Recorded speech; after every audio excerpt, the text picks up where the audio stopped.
Bakı Avrasiya Universitetində Regionşünaslıq və İqtisadiyyat Fakültəsinin Sosial və Siyasi Fənlər Kafedrasının təşkilatçılığı ilə Azərbaycan 2030 Milli Prioritetlər və Böyük Qayıdış mövzusunda təyirmi masa keçirilib.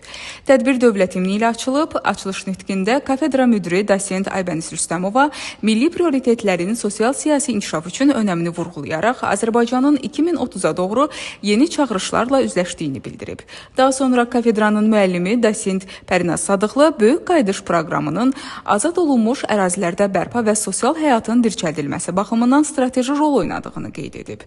Sosial Tədqiqatlar Mərkəzinin sektor müdiri İlyas Hüseynov ölkənin sosial siyasətində əsas hədəflərin əmək bazarının modelinləşdirilməsi, sosial xidmətlərin keyfiyyətinin artırılması və şəffaf idarəetmə olduğunu diqqətə çatdırıb. Daha sonra kafedra müəllimləri milli prioritetlərin tətbiq mexanizmləri, Böyük Qayıdışın geosiyasi əhəmiyyəti, proqramın siyasi-iqtisadi əsasları və Zəngəzur dəhlizinin regional nəqliyyat sisteminə təsiri barədə məruzələrlə çıxış ediblər. Tədbir müzakirələrlə yekunlaşıb və sonda xatirə şəkli çəkilib.